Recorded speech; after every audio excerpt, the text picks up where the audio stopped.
देखो आज हम स्टार्ट करते हैं chapter number 8 application of integral. ठीक है, लेकिन इस चैप्टर को स्टार्ट करने से पहले मैं आपको कुछ बेसिक्स के बारे में पूछना चाहता हूँ।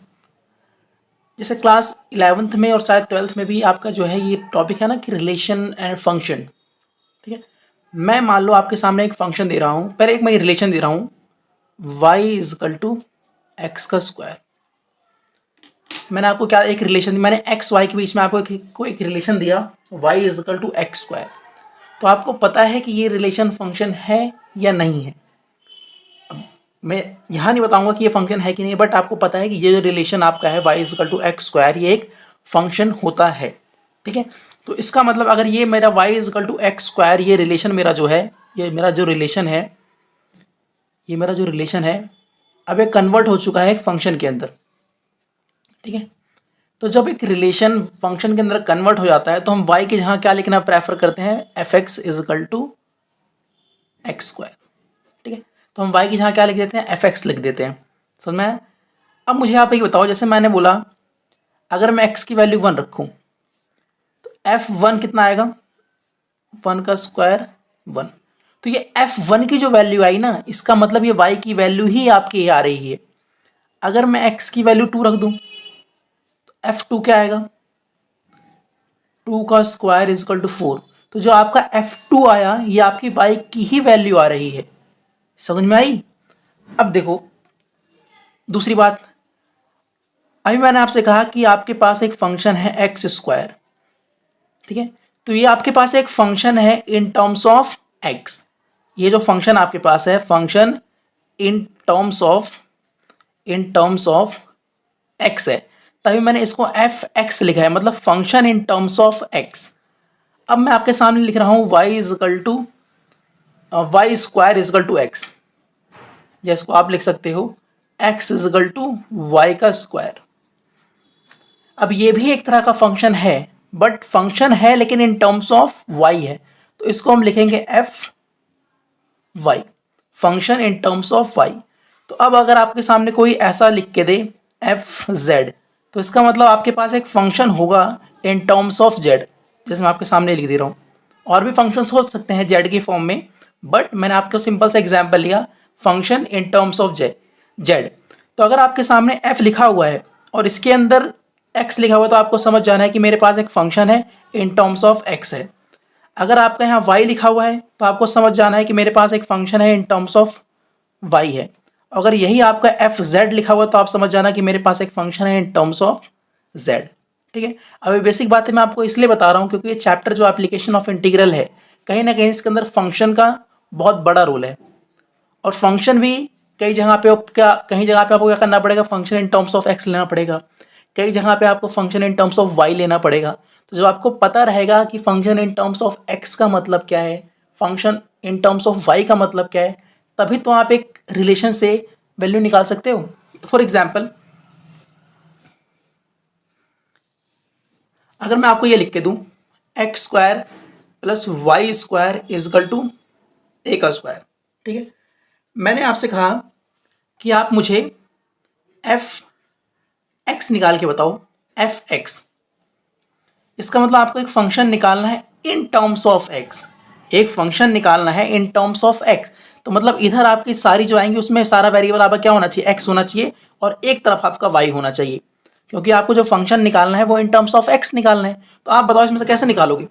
सबसे पहले एक्स स्क्वायर को उधर भेजो, तो वाई की वैल्यू क्या आ गई, under root plus minus a square minus a square. तो यहाँ पे आपके पास एक फंक्शन आ गया इन टर्म्स ऑफ एक्स। लेकिन अगर इसी में मैं आपको बोलूँ आप एक फंक्शन निकालो इन टर्म्स ऑफ वाई, अब आपको फंक्शन निकालना है लेकिन इन टर्म्स ऑफ वाई निकालना है, तो इसका मतलब इधर सारी आपकी जो है वाई के वेरिएबल्स होंगे और इधर आपका एक लौता सिर्फ एक्स बच जाएगा। तो क्या होगा अगर निकालना चाहोगे तो आप वाई स्क्वायर को उधर भेज दो, तो a square minus y square, x की वैल्यू क्या आ गई, plus minus under root a square minus y का स्क्वायर। अब समझ में आया? ठीक है, देखिए एप्लीकेशन ऑफ इंटीग्रल का मतलब क्या होता है कि जो आपने अभी इंटीग्रेशन पूरा का पूरा 7th चैप्टर पढ़ा है, उस चैप्टर की एप्लीकेशन का मतलब यूजेस। भाई जो आपने इंटीग्रल पढ़ा है उसका कहीं ना कहीं तो यूज होगा ना। तो इस चैप्टर में हम वही पढ़ते हैं कि what is the application of integral. वैसे तो हमारे पास इंटीग्रेशन के एप्लीकेशंस या फिर यूजेस कह सकते हो आप, बहुत सारे हैं, बट हमें फिलहाल आपके 12th में सिर्फ एक यूजेस पढ़ना होता है कि हमें एरिया निकालना होता है। अगर मैं आपसे पूछूँ, आपके पास एक सर्कल है जिसका रेडियस 2 सेंटीमीटर है, तो इस सर्कल का एरिया निकालने का बाकायदा फॉर्मूला होता है जो कि होता है पाई आर स्क्वायर। आप इससे निकाल सकते हो। अगर आपके पास एक एलिप्स है, ठीक है, जिसका मेजर एक्सिस एक्स पे है और माइनर जो है वाई पे है, ठीक है, ये इसका ए है, यहाँ से ए है, यहाँ पे भी ये बी है, यहाँ से यहाँ तक बी है। तो अगर आपके पास एक इलिप्स है तो इलिप्स का निकालने के भी अपने पास एक एरिया निकालने के पास अपने पास फॉर्मूला होता है पाई ए बी। बट अगर मैं आपके सामने एक फिगर इस तरह से दे दूं, जैसे मान लो आपके सामने मैं फिगर इस तरह दे दूं,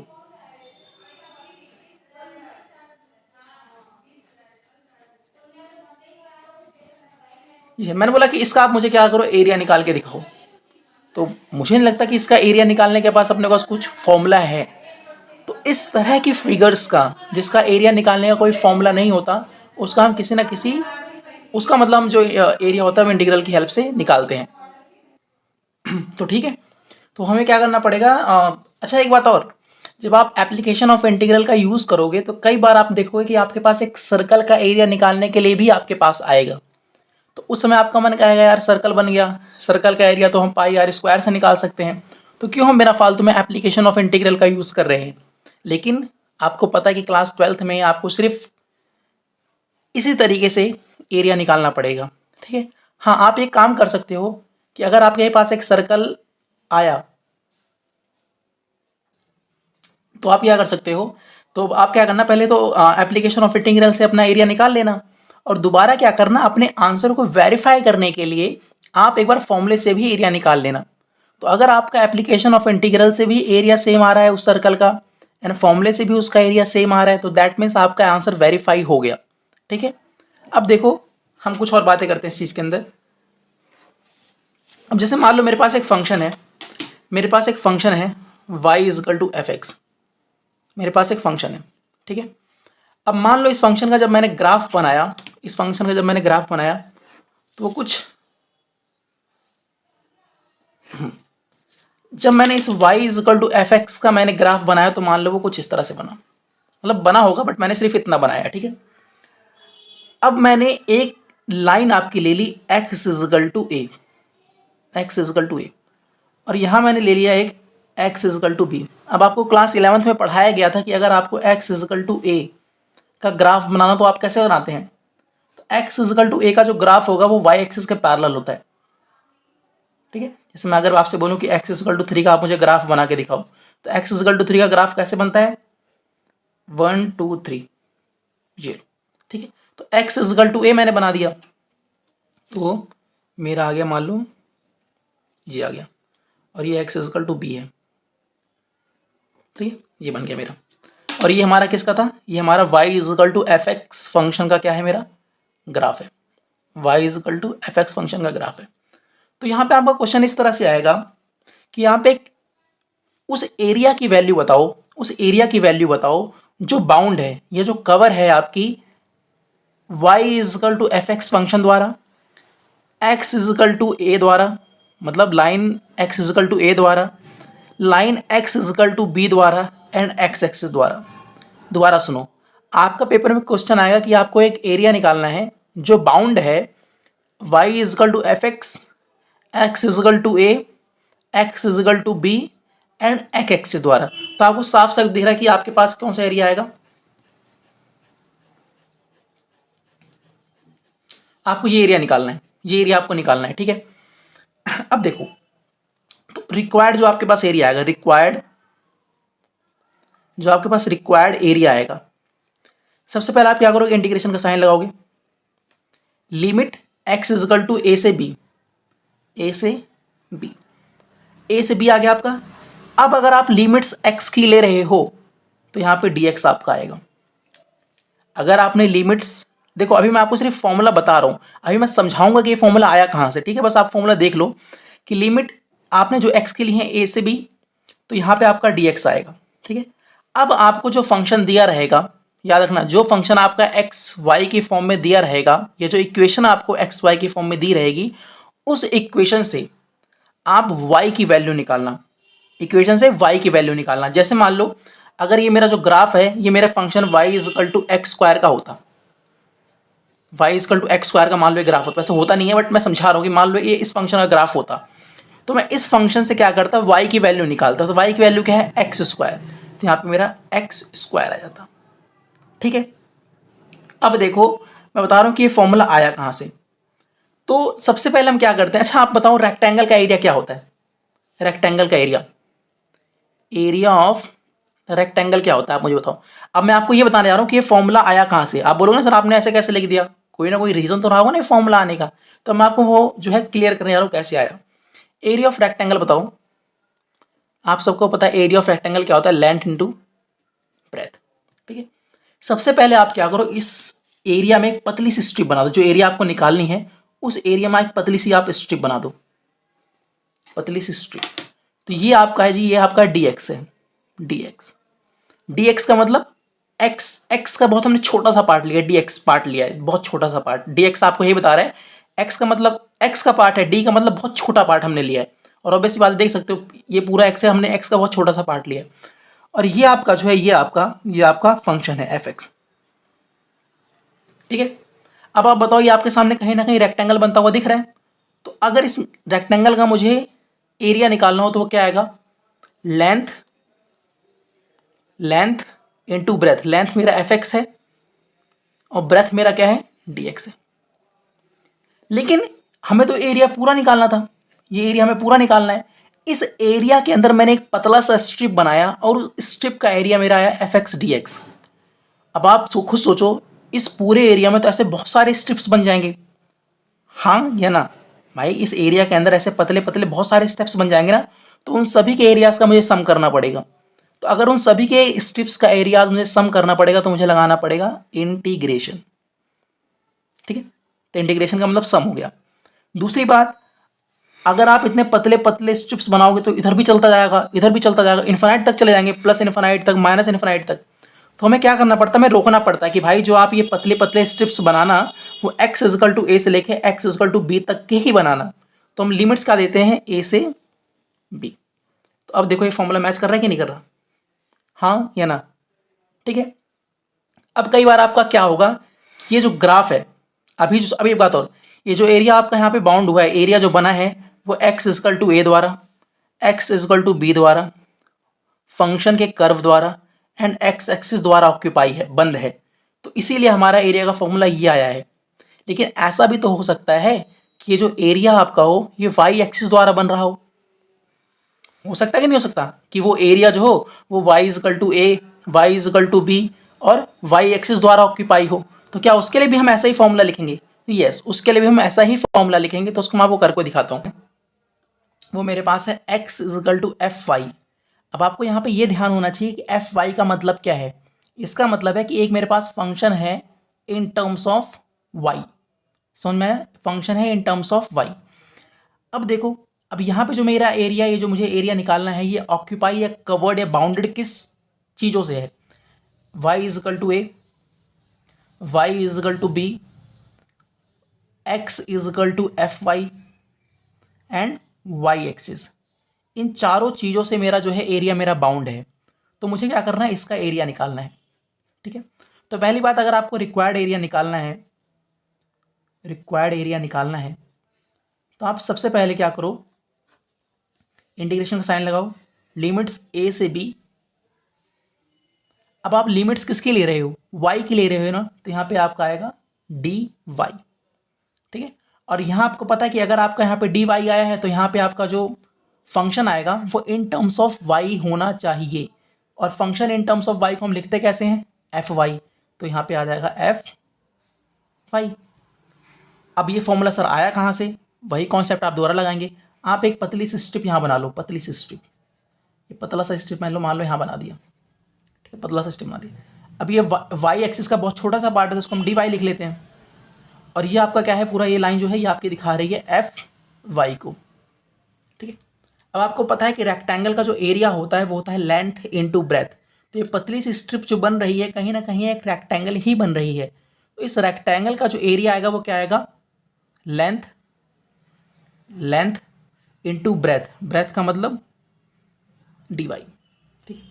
लेकिन आप बताओ, ऐसे ऐसे स्ट्रिप तो इधर भी बहुत सारे बन सकते हैं, ऐसे ऐसे स्ट्रिप तो इधर भी बहुत सारे बन सकते हैं, तो उन सभी स्ट्रिप्स के एरियाज को मुझे सम करना पड़ेगा। तो इसका मतलब हम लगा देंगे इंटीग्रेशन का साइन। लेकिन भाई ये पतली पतली जो स्ट्रिप्स बन रही हैं कहीं ना कहीं इनको तो रोकना पड़ेगा, नहीं तो ये इधर भी चलते जाएंगे, इन्फानाइट स्ट्रिप्स इधर बन जाएंगे और इन्फानाइट स्ट्रिप्स इस तरह से बन जाएंगे, तो हमारा एरिया तो मेरे ख्याल से इन्फानाइट आएगा ना।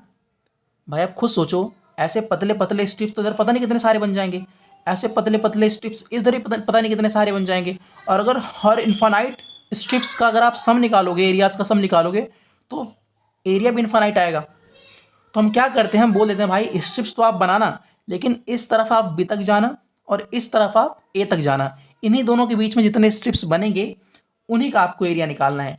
तो हम दे देते हैं कि भाई y इजकल टू ए से लेके आप बी तक जाना, बस इसकी उधर मत जाना।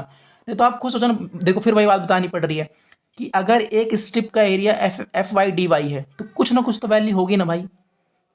अब इस तरफ अगर आप बढ़ते चले जाओगे तो इधर तो इन्फानाइट स्ट्रिप्स बन जाएंगी, इस तरफ भी आपकी इन्फानाइट स्ट्रिप्स बन जाएंगी, और इन्फानाइट स्ट्रिप्स का एरिया का सम करोगे तो वो भी तो इन्फानाइट ही आएगा ना। तो हमें कुछ मतलब ही नहीं बना हमारे सॉल्यूशन का। तो हम क्या करते हैं भाई, आप जो स्ट्रिप्स बनाना वो y इजकल टू ए तक ही आना इधर, और y इजकल टू बी तक जाना उधर, तो बस। तो ये हमारा आ गया हमारे पास रिक्वायर्ड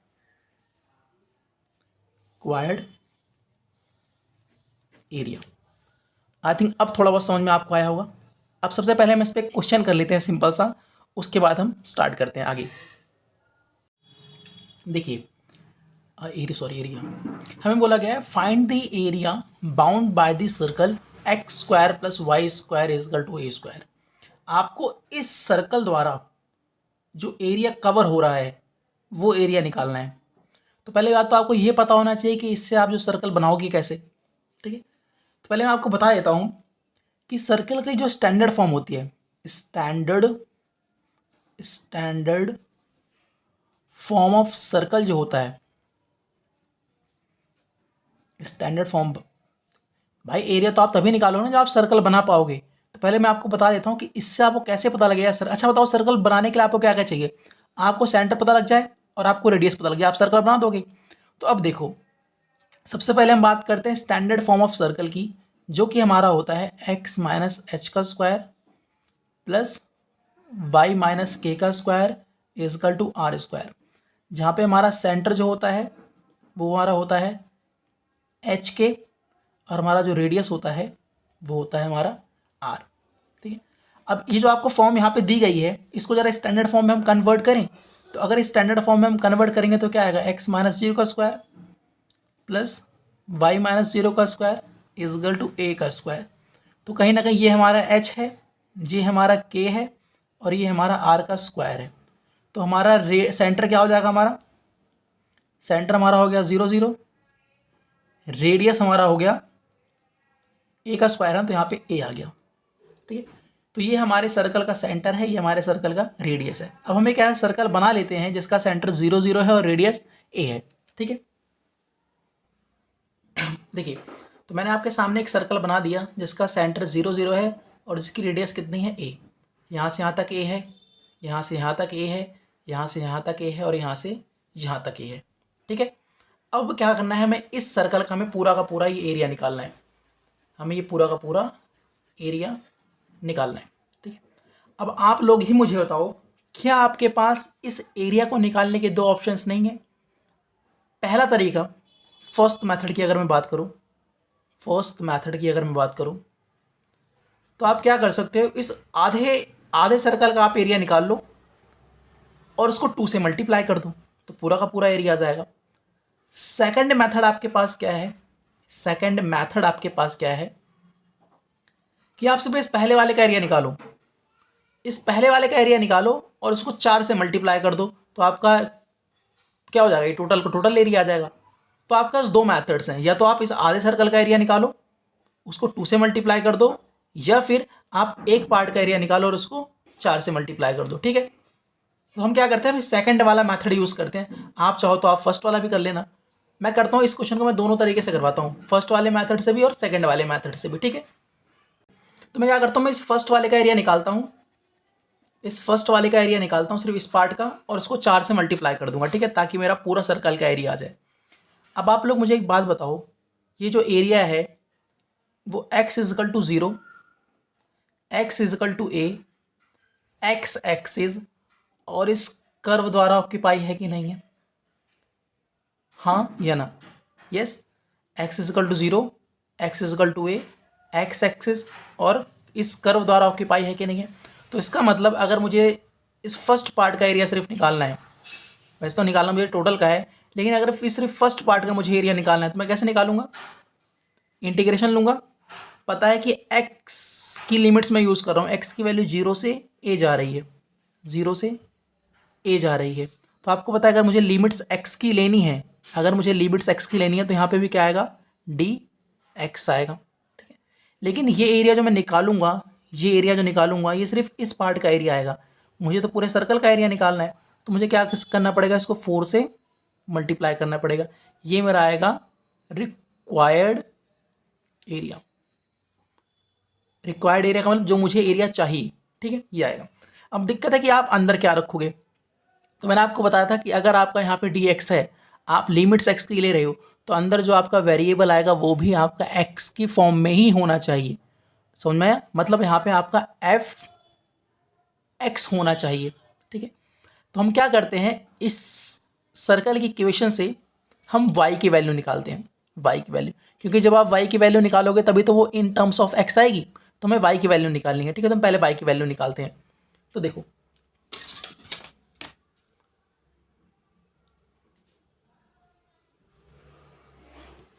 हमें जो इक्वेशन दी गई सर्कल की वो दी गई है x² plus y² is equal to a², ठीक है, ये इक्वेशन में दी गई है। तो सबसे पहले क्या करो, x को उधर भेज दो, तो y² is equal to a² minus x²।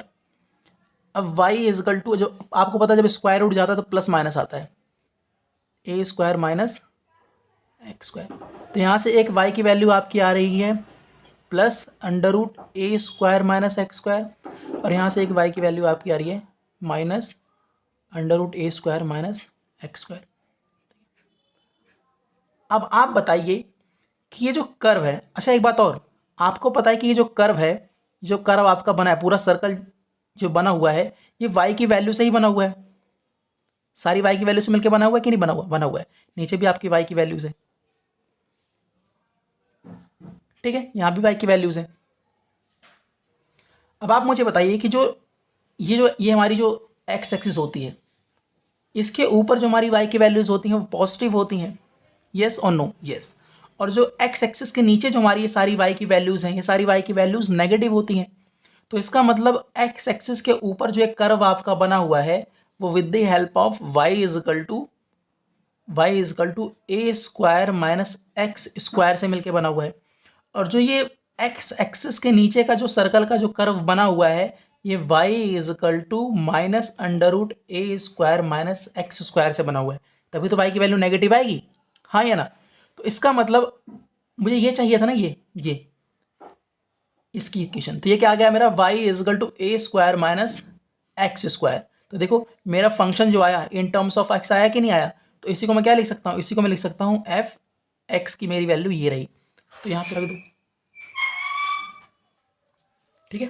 तो हमारा आंसर क्या आ जाएगा, 4 इंटू 0 से a, और फंक्शन हमारा क्या आया, a² माइनस, क्योंकि भाई हमें ये कर्व चाहिए था ना, हमें इस कर्व की इक्वेशन चाहिए थी, और ये कर्व जो है ये y is equal to a² minus x² वाली इक्वेशन से हमें मिल रहा है, तो इसलिए मैंने यहाँ लिख दिया। अब आपको इंटीग्रेशन के अंदर एक फॉर्मूला याद होना चाहिए कि √a² माइनस x² का जो फॉर्मूला होता है, ये हमारे पास होता है x/2 √a² minus x² plus a²/2 sine inverse x/a plus c। अभी आपको याद होना चाहिए, एक चैप्टर 7th में ही आपने पढ़ा था, तो यहाँ लगा दो, 4 into x/2 √a² minus x² plus a²/2 sine inverse x by a, upper limit a, lower limit 0। अब हम लिमिट्स को सब्स्टिट्यूट करते हैं। अच्छा एक बात और, नीचे 2 है, नीचे 2 है, तो मैं 2 को कॉमन ले लूँ बाहर, तो ये 4 जो है 2 से कट जाएगा, तो यहाँ 2 बच जाएगा। तो यहाँ पे आपका x बचेगा। अब अपर लिमिट पुट करो जरा, तो यहाँ पे a आ जाएगा, यहाँ पे ए स्क्वायर माइनस ए स्क्वायर आ जाएगा, plus a square by 2 sine inverse x की जहाँ a पुट करना है a बाय a आ गया। अपर लिमिट तो पुट कर दी, माइनस लोअर लिमिट पुट करो, 0 पुट करो। अच्छा एक बात हो, जैसे ही मैं x के यहाँ 0 पुट करूँगा तो पूरा का पूरा 0 हो गया, छोड़ दो। फिर माइनस जैसे ही आप यहाँ पे क्या गया, हाँ x के यहाँ 0 पुट करना है ना, तो यहाँ 0 पुट करो, तो a square by 2 sine inverse 0 by a, ये आ गया। ठीक है, तो 2, अच्छा a square minus a square 0, तो ये पूरा गायब हो गया आपका। यहाँ क्या बचेगा, a square by 2 sine inverse 1 minus a square by 2। अच्छा मुझे बताओ 0, तो ये अंदर पूरी वैल्यू 0 हो गई, ये पूरा अंदर क्या हो गया, 0 हो गया, तो साइन इनवर्स 0। अब आपको ये भी पता होना चाहिए कि साइन पाई बाय 2 जो होता है वो 1 होता है, और साइन 0 जो होता है वो 0 होता है।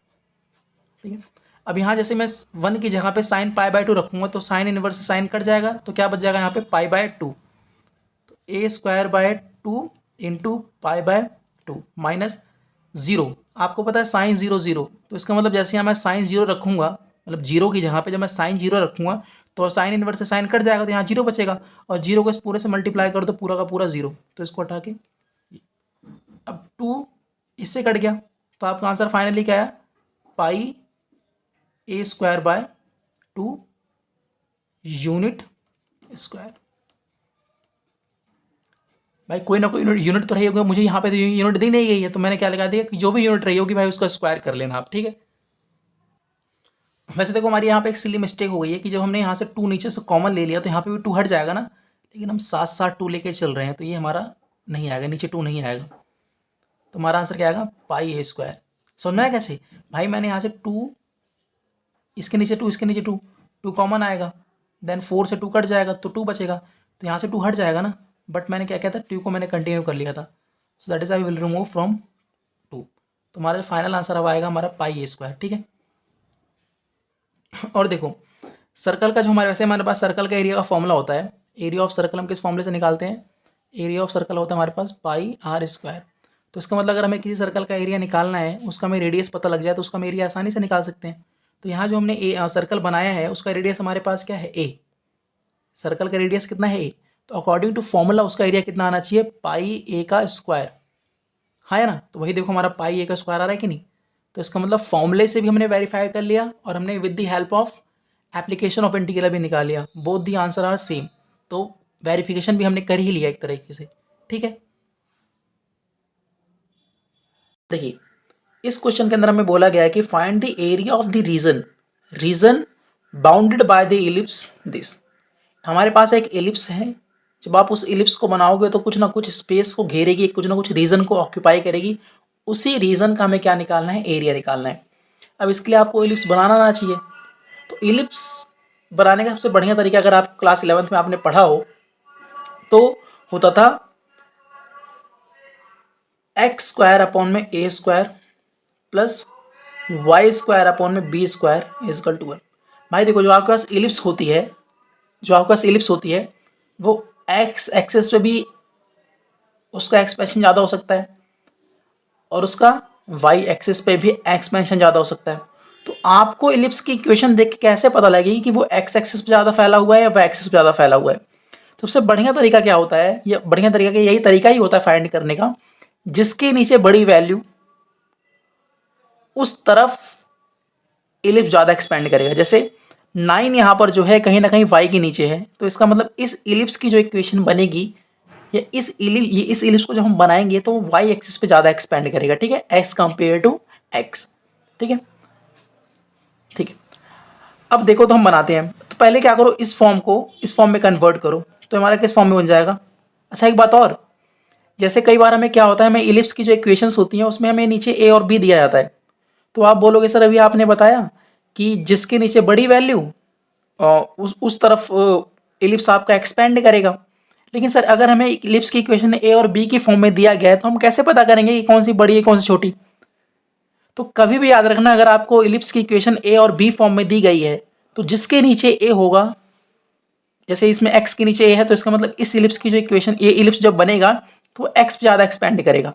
तो यही अगर मैं इस तरह से लिखूं, X square upon B square plus Y square upon A square equal to 1।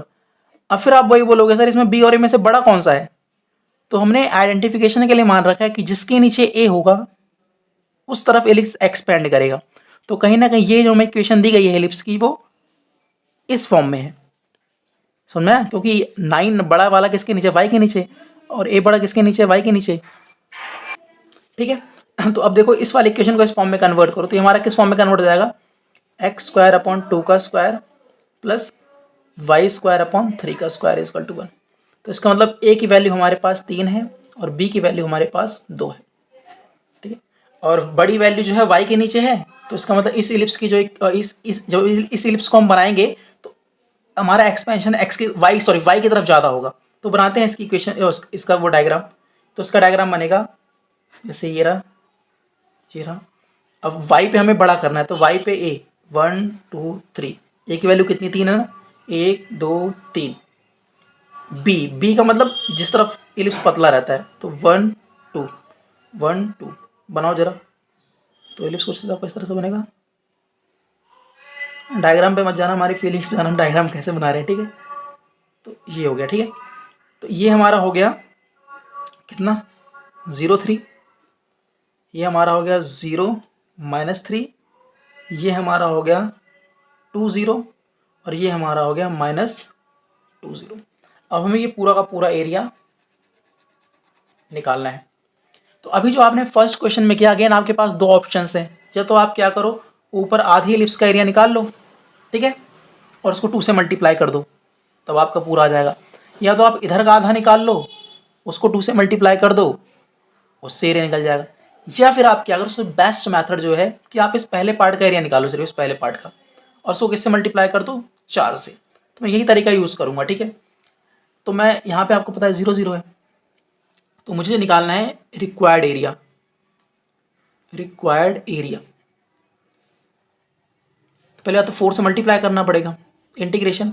मैं लिमिट्स 0 से, मतलब x की वैल्यू 0 से कहाँ जा रही है, 2 पे जा रही है, तो 0 से 2।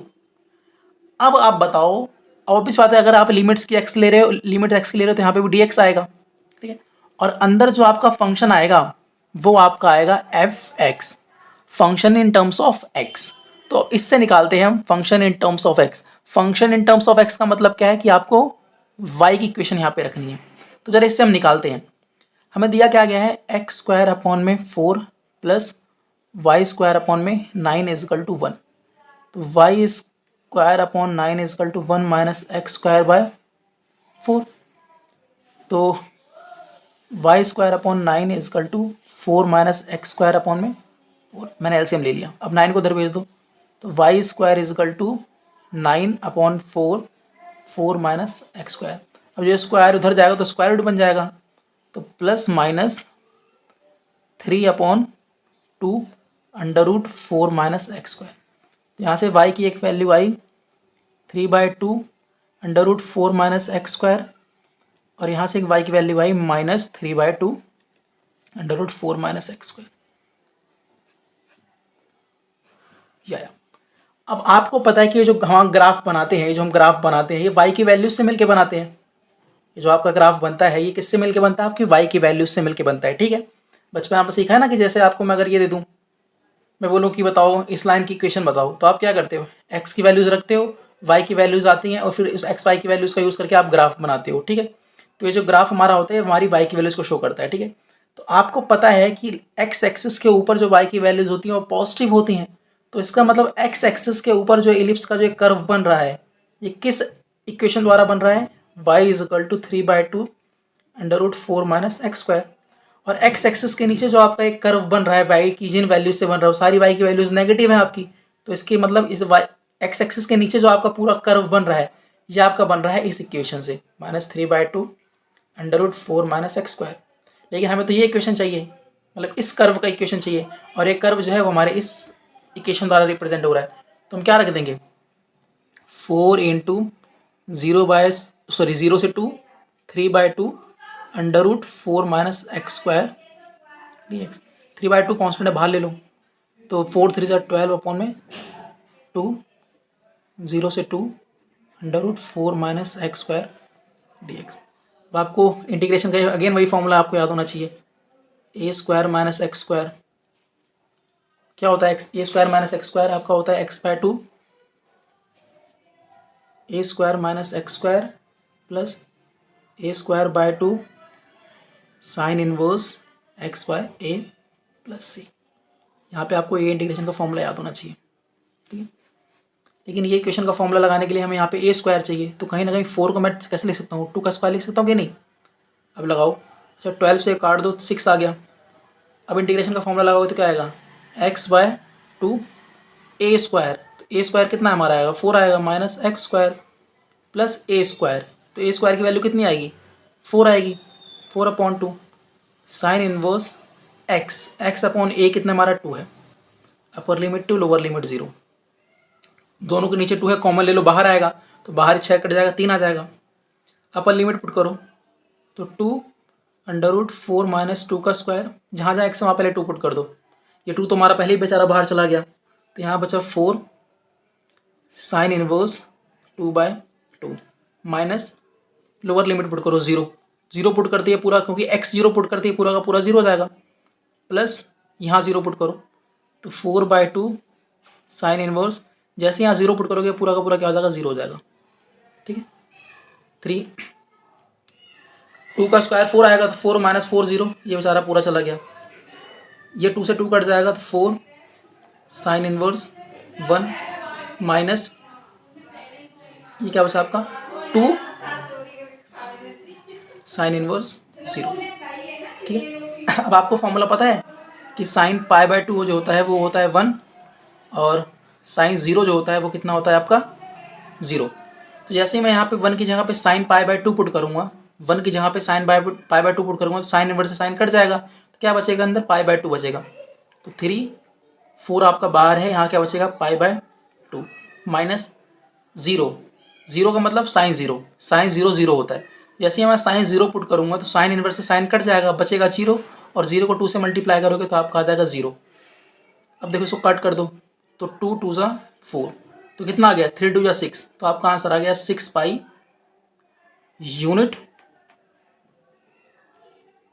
स्क्वायर, ठीक है। और मैं आपको पहले ही बता चुका हूँ कि इलिप्स का एरिया निकालने का सबसे बढ़िया तरीका क्या होता है, मतलब इलिप्स का एरिया निकालने का हमारे पास फॉर्मूला होता है पाई ए बी। अब पाई ए कितना हमारे पास था 3 और बी हमारे पास कितना था 2, तो कितना आ गया 6 पाई आ गया।